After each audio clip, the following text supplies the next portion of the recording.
Part 35. Keadaan Riley.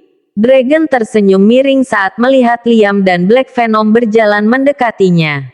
Dragon berpikir dia masih memegang kendali.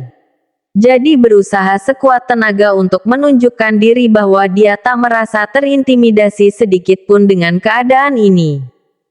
Orang-orang itu tidak akan berani mencelakai dia karena nyawa Zeon berada di bawah kuasanya. Liam Anderson, ucap Dragon dengan sombongnya. Namun Liam begitu muak mendengar suara pria itu. Berani-beraninya mengusik keluarga dia.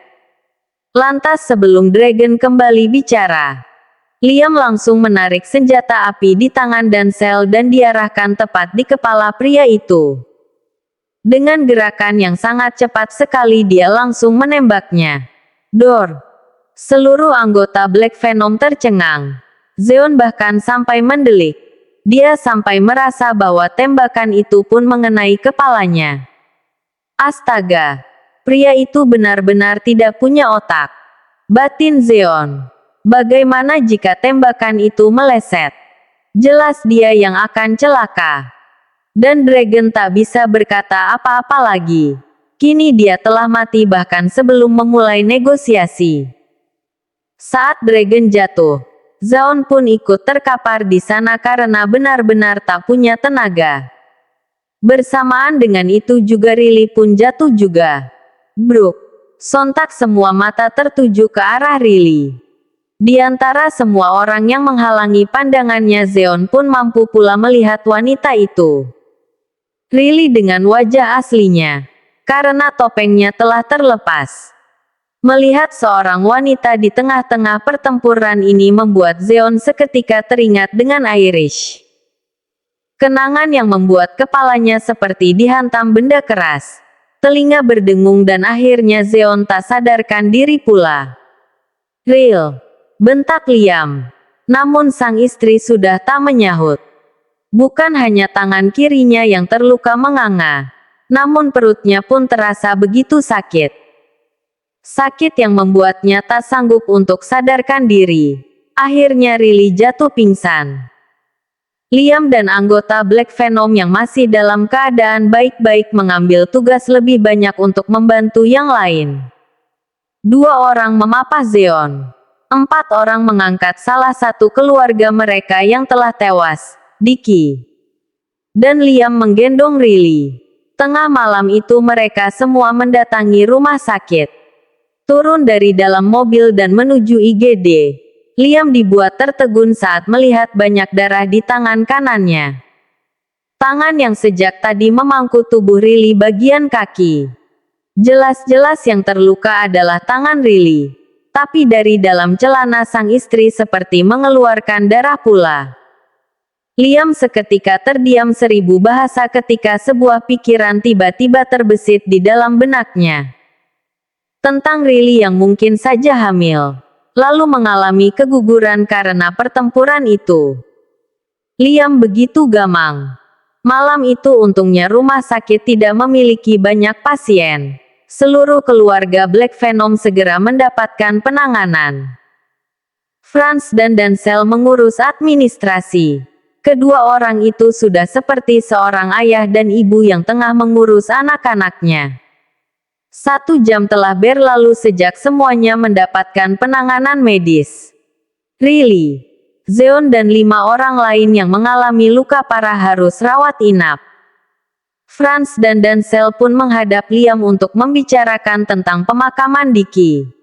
"Tuan," panggil Franz saat dia dan Denzel sudah berdiri di hadapan sang bos. Liam yang duduk sendirian di kursi tunggu di depan ruang rawat sang istri. Tatapan Liam saat itu nampak kosong. Pikirannya masih tertuju pada Riley. "Tuan," panggil Franz sekali lagi karena Liam tidak menjawab. Dia dan Denzel bahkan sampai saling pandang. "Ada apa? Bukankah luka Riley hanya di tangan? Lalu kenapa sikap sang bos seperti itu?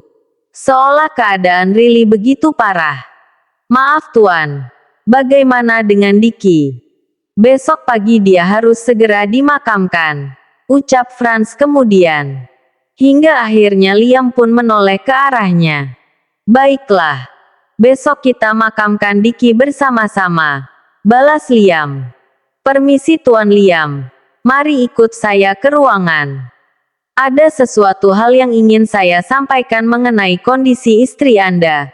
Ucap seorang dokter wanita yang baru saja keluar dari ruang rawat Riley. Ucapan dokter itu sontak mengambil atensi ketiga pria di sana. Liam, Franz dan Denzel. Saat itu Liam langsung bangkit tanpa menjawab sepatah kata pun. Sementara Franz dan Denzel kembali saling pandang. Ada apa ini? Bukankah luka Riley hanya di bagian tangan? Tanya Denzel. Sementara Franz yang ditanya pun tidak tahu apa-apa. Setahu dia memang hanya tangan Riley saja yang terluka. Tidak ada yang lain. Jadi Franz hanya bisa menganggukkan kepala untuk menjawab pertanyaan tersebut. Meski hatinya mulai berbisik ada sesuatu yang tak beres. Terlebih saat melihat wajah gamang sang bos. Ayo ikuti mereka. Kita menguping saja. Ajak Denzel. Dia paling tidak betah memiliki rasa penasaran. Jadi bagaimanapun caranya dia harus tahu tentang kebenaran ini. Ayo. Ajak Franz kemudian. Dengan jarak aman mereka mengikuti Liam dan dokter itu. Lalu menempelkan telinga tepat di pintu ruangan sang dokter. Mengerahkan semua kemampuan untuk menguping. Istri Anda mengalami keguguran. Kandungannya masih sangat muda jadi ini hanya seperti Nyonya Riley sedang mengalami datang bulan. Tidak perlu mencemaskan apapun. Semuanya baik-baik saja. Hanya saja, Anda harus tetap mendukung Nyonya Riley agar mentalnya kuat. Yakinkan bahwa semuanya baik-baik saja dan kalian masih bisa merencanakan program hamil lagi. Terang sang dokter. Dia bukan hanya menjelaskan tentang keadaan Riley, tapi juga tentang peran Liam dalam kesembuhan wanita itu. Suami adalah garda terdepan untuk jadi penyembuh. Karena keguguran yang terluka bukan hanya fisik tapi juga batin. Liam seketika tergugu. Dia terdiam tak bisa menjawab apapun. Sang istri hamil lalu keguguran. Sementara dia tidak tahu apa-apa. Lalu, apa perannya sebagai seorang suami? Ketika kondisi istrinya sendiri pun tidak dia ketahui. Kedua mata Liam nampak merah, menggenang banyak cairan. Tak lama kemudian Liam memutuskan untuk keluar dari ruangan dokter tersebut. Di sana langsung bertemu dengan Franz dan Denzel yang sejak tadi menguping namun tak bisa mendengar apa-apa. Ada dua anak buahnya di sana tapi Liam seperti tak melihat. Dia berjalan begitu saja mengacuhkan keduanya. Sebuah sikap yang membuat Franz dan Denzel benar-benar bingung. Astaga, ini pasti ada sesuatu Franz, ucap Denzel. Tapi kita tidak bisa menanyakannya langsung pada Tuan Liam. Lihatlah, dia nampak begitu terpukul. Ada apa dengan Riley? Tanya Denzel lagi. Sudah tahu Franz tidak bisa menjawab namun dia tetap saja bertanya. Jam 2 dini hari. Liam akhirnya duduk di samping ranjang sang istri. Melihat Riley yang tertidur pulas. Tangan kirinya dipasang infus sementara tangan kanannya dipasang perban cukup lebar untuk menutupi semua luka. Getar ponselnya di saku celana membuat lamunan Liam sedikit buyar. Dia ambil ponsel itu dan melihat ada pesan masuk dari Oma Putri. Liam, kalian menginap di mana? Apa tidak pulang ke hotel? Oma terbangun dan membuka kamar kalian. Tapi ternyata kalian tidak ada. Tulis Oma Putri dalam pesan singkatnya. Liam mengabaikan pesan itu dan kembali memasukkan ponselnya ke saku celana. Dia kembali tatapi sang istri. Ril, panggil Liam lirih. Semalaman ini Liam terus terjaga. Dia benar-benar tak bisa memejamkan mata untuk terlelap. Pikirannya benar-benar berkecamuk. Karena musuh yang dia hadapi sekarang bukanlah orang lain. melainkan keluarganya sendiri. Besok jelas dia harus menjelaskan semuanya pada Oma Putri dan Kakek Agung. Lantas bagaimana caranya dia memulai ini semua? Kebohongan tak akan lagi bisa dia ucapkan. Karena dalam cerita itu ada anaknya yang harus jadi korban. Sungguh, Liam tak ingin anaknya melihat sisinya yang pengecut, pembohong dan terus berlari dari kenyataan. Bahwa dia tidak sesuci itu. Di tangannya telah banyak menghilangkan nyawa. Apapun pembenarannya tetap tak bisa mengubah fakta itu. Apalagi Diki pun menjadi korban pula untuk pertempuran kali ini. Jelas hal itu akan jadi tanya untuk seluruh keluarga Aditama. Diki dan semua anggota Black Venom telah mengenal baik keluarga Riley. Saat pagi datang, Zena dibawa ke rumah sakit karena di mansion tak ada yang menjaga wanita itu. Semua anggota Black Venom akan ikut memakamkan Diki.